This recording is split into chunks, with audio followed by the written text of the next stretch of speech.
नमस्कार, आप देख रहे हैं आरएन टीवी नेशनल। मैं हूं आपके साथ प्रज्ञा पांडे। दिल्ली यूनिवर्सिटी से शुरू हुआ ब्राह्मणवाद पर विवाद अब जवाहरलाल नेहरू विश्वविद्यालय तक पहुंच चुका है। 8 साल बाद एक बार फिर जेएनयू कैंपस में आजादी आजादी के नारे गूंजे। कांग्रेस नेता और जेएनयू के पूर्व छात्र संघ अध्यक्ष कन्हैया कुमार छात्रों के बीच नजर आए और फिर वही पुराने नारे ब्राह्मणवाद से आजादी, मनुवाद से आजादी।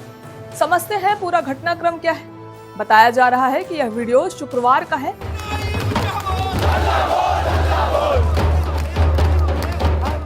कन्हैया कुमार जेएनयू परिसर पहुंचे थे, जहां उनके समर्थक और वामपंथी छात्र संगठनों से जुड़े विद्यार्थी मौजूद थे। इस दौरान आजादी आजादी के नारे लगे और साथ ही ब्राह्मणवाद से आजादी और मनुवाद से आजादी जैसे नारे भी सुनाई दिए। यह प्रदर्शन यूजीसी से जुड़े मुद्दों को लेकर था, जिसका नेतृत्व जेएनयू एसयू अध्यक्ष अदिति मिश्रा कर रही थी। जानते हैं कन्हैया कुमार कौन है और वो क्यों चर्चा में है। कन्हैया कुमार 2016 में जेएनयू छात्र संघ के अध्यक्ष रहे थे और उसी दौरान आजादी नारों को लेकर बड़ा विवाद था। उस समय देश भर में बहस छिड़ी थी, देशभक्ति बनाम अभिव्यक्ति की स्वतंत्रता। अब 8 साल बाद फिर वही कैंपस, फिर वही नारे और वही राजनीतिक गर्माहट। ब्राह्मणवाद और मनुवाद विवाद क्या है? सबसे बड़ा सवाल, ब्राह्मणवाद से आजादी के नारे का मतलब क्या है? समर्थकों का कहना है कि यह नारा किसी जाति विशेष के खिलाफ नहीं, बल्कि सामाजिक वर्चस्व और असमानता की विचारधारा के खिलाफ है।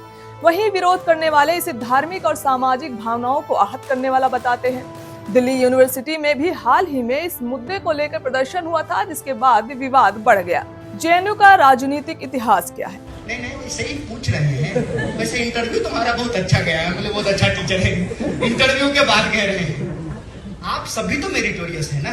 ये चारों जो जीत के आए हैं, ये मेरिटोरियस नहीं है। ये भी तो आए हैं एडमिनिस्ट्रेशन का एग्जाम दे करके, ये भी तो एंट्रेंस निकाल करके आए हैं, ये भी तो पढ़ते हैं। इनको कौन से अनुकंपा पे एडमिशन हो गया है?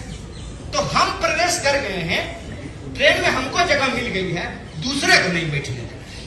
ये वही मानसिकता है। किसी नहीं बन गया है, कोई इसको बनाया है, कोई इसके लिए लड़ा है। तो मैं जेएनयू के स्टूडेंट से सिर्फ इतना बात कहता हूं, रे भाई नमक हराम मत हो।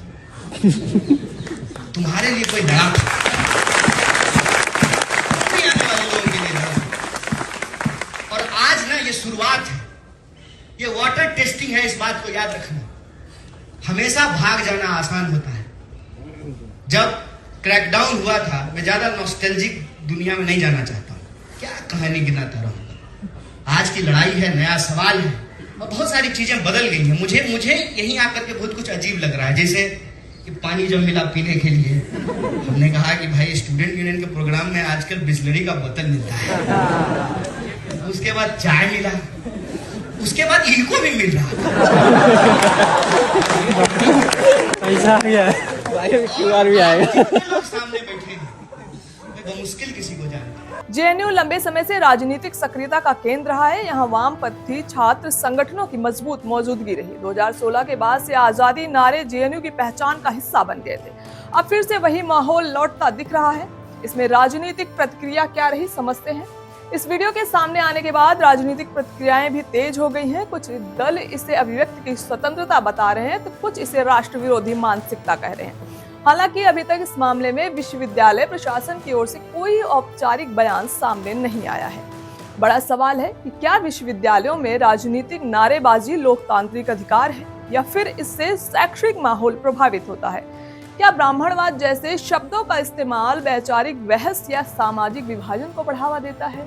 भारतीय जनता पार्टी के बारे में जो कहा जाता है, भागो जनता पीटेगी। दिल्ली यूनिवर्सिटी से शुरू हुआ विवाद जेएनयू तक पहुंच चुका है। 8 साल बाद आजादी के नारे फिर गूंजे। अब देखना होगा कि यह मामला सिर्फ कैंपस की राजनीति तक सीमित रहता है या राष्ट्रीय बहस का मुद्दा बनता है।